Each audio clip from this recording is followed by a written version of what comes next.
നമസ്കാരം. മലയാളി വാർത്തയിലേക്ക് സ്വാഗതം. ഇസ്രായേൽ കരസേന ഉടൻ തന്നെ ഗാസ നഗരം പൂർണ്ണമായും കീഴടക്കും. നഗരത്തിൽ നരകതുല്യമായ ജീവിതം സഹിക്കുന്ന 8 ലക്ഷം പലസ്തീനികളോട് ഉടൻ തന്നെ നഗരം വിട്ടൊഴിയുക എന്നൊരു നിർദ്ദേശം അന്ത്യശാസനം ഇസ്രായേൽ സൈന്യം നൽകിയിരിക്കുകയാണ്.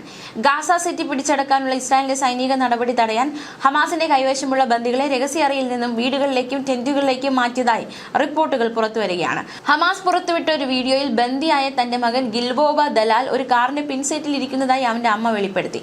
ബന്ദികളെ എവിടേക്കാണ് ഹമാസ് ഭീകരർ കടത്തുന്നത് എന്നറിയാൻ ഇസ്രായേൽ കാത്തിരിക്കുകയാണ്. ഇസ്രായേലിന്റെ അവസാനവട്ട ആക്രമണത്തിന് മുന്നോടിയായി 3 ലക്ഷത്തിലധികം പലസ്തീനികൾ ഗാസ സിറ്റിയിൽ നിന്ന് ഗാസ മുനമ്പിന്റെ വിവിധ പ്രദേശങ്ങളിലേക്ക് പലായനം ചെയ്തതായി ഇസ്രായേൽ പ്രതിരോധ സേന വെളിപ്പെടുത്തുന്നു. കഴിഞ്ഞ ദിവസം രാത്രി മാത്രം 20,000 പലസ്തീനികൾ ഗാസ സിറ്റി വിട്ടുപോയി എന്നാണ് സൂചന. 2 വർഷം മുൻപ് 12 ലക്ഷത്തിലധികം പലസ്തീനികൾ ഗാസ സിറ്റിയിൽ മാത്രം താമസിച്ചിരുന്നതായാണ് കണക്ക്. ആക്രമണത്തിന് മുന്നോടിയായി ഗാസ സിറ്റിയിലുള്ള എല്ലാവരും അടിയന്തരമായി ഒഴിഞ്ഞു പോകണമെന്ന് കഴിഞ്ഞയാഴ്ച IDF ഉത്തരവിട്ടിരുന്നു. ഗാസ മുനമ്പിന്റെ തെക്കു ഭാഗത്ത് ഇസ്രായേൽ നിശ്ചയിച്ച മേഖലയിലേക്ക് പോകാനാണ് ഇസ്രായേൽ സൈന്യം അവർക്ക് നിർദ്ദേശം നൽകിയത്.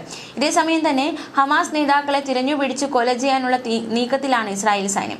ഹിസ്ബുള്ള ഭീകര സംഘടനയ്ക്ക് വേണ്ടി ആയുധങ്ങൾ നിർമ്മിച്ചു വന്നിരുന്ന ഹമാസ് ഭീകരനെ കഴിഞ്ഞ രാത്രി തെക്കൻ ലെബനിലുണ്ടായ ഡ്രോൺ ആക്രമണത്തിൽ ഇസ്രായേൽ സൈന്യം കൊലപ്പെടുത്തി.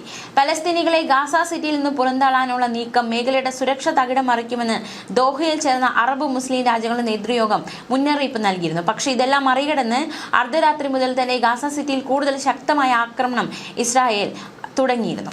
ഗാസയെ ഒഴിപ്പിക്കാനുള്ള അവസാനത്തെ യുദ്ധമാണിതെന്നും ആരൊക്കെ തടയാനെത്തിയാലും ലക്ഷ്യം കൈവരിക്കുമെന്നും ഇസ്രായേൽ പ്രധാനമന്ത്രി ബെഞ്ചമിൻ നെതന്യാഹു മുന്നറിയിപ്പ് നൽകിയിരുന്നു. കഴിഞ്ഞയാഴ്ച ഖത്തറിൽ നടന്ന ആക്രമണത്തിന് ശേഷം ഹമാസ് നേതാക്കൾക്കെതിരെ കൂടുതൽ ആക്രമണങ്ങൾ നടത്താനുള്ള സാധ്യത ഇസ്രായേൽ പ്രധാനമന്ത്രി ബെഞ്ചമിൻ നെതന്യാഹു തള്ളിക്കളഞ്ഞിരുന്നില്ല. അവർ എവിടെയാണെങ്കിലും അവർക്ക് പ്രതിരോധം ഉണ്ടാകില്ലെന്ന് നെതന്യാഹു പറഞ്ഞിരുന്നു.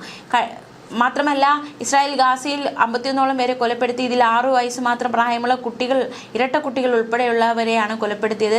ഗാസ സിറ്റിയുടെ പടിഞ്ഞാറൻ ഭാഗത്തുള്ള ഏറ്റവും ഉയരം കൂടിയ അൽ ഖാബിരി ബഹുനില കെട്ടിടം ഇസ്രായേൽ ബോംബിട്ട് തകർത്തു. വടക്കൻ ഗാസയിൽ നിന്ന് തെക്കൻ ഭാഗത്തേക്ക് 10,000ങ്ങളാണ് സുരക്ഷ തേടി പ്രയാണം തുടരുന്നത്.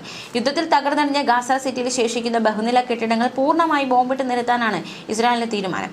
ഈ കെട്ടിടങ്ങളിൽ ഹമാസ് തീവ്രവാദികളും വൻ ആയുധ ശേഖരവും ഉണ്ടെന്നാണ് ഇസ്രായേൽ അവകാശപ്പെടുന്നത്. American state secretary Marco Rubio ജെറുസലേമിലെത്തി പ്രധാനമന്ത്രി ബെഞ്ചമിൻ നെതന്യാഹുവുമായി ചർച്ച നടത്തിയിരുന്നു. ഇസ്രായേലിനുള്ള അമേരിക്കയുടെ ഉറച്ച പിന്തുണ ആവർത്തിച്ച റൂബിയോ സമാധാനത്തിനുള്ള ഏക വഴി ഹമാസിനെ ഉന്മൂലനം ചെയ്യുകയാണെന്ന് പ്രഖ്യാപിച്ചു. ഗാസ സിറ്റിയുടെ 4 കിഴക്കൻ പട്ടണങ്ങളാണ് ഇസ്രായേൽ ടാങ്കുകൾ വളഞ്ഞിരിക്കുന്നത്.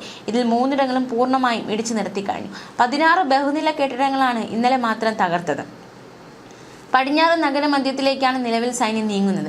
ഓഗസ്റ്റിന് ശേഷം 3.5 ലക്ഷം പലസ്തീൻകാർ ഇവിടെ നിന്ന് ഒഴിഞ്ഞുപോയെന്നാണ് കണക്ക്. ഗാസയിൽ ഇതുവരെ 65,000 പേർ ഇസ്രായേൽ ആക്രമണത്തിൽ കൊല്ലപ്പെട്ടു.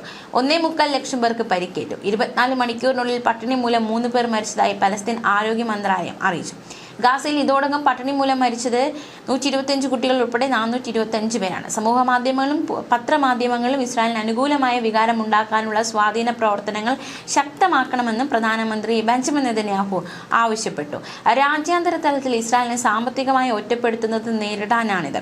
സമൂഹ മാധ്യമങ്ങളിലെ സ്വാധീനം വർദ്ധിപ്പിക്കാൻ ഭീമമായ നിക്ഷേപം നടത്തണമെന്നും ജെറുസലേമിൽ ധനകാര്യ മന്ത്രാലയ യോഗത്തിൽ ബെഞ്ചമിൻ നെതന്യാഹു പറഞ്ഞു. ന്യൂസ് ഡെസ്ക് മലയാളി വാർത്ത.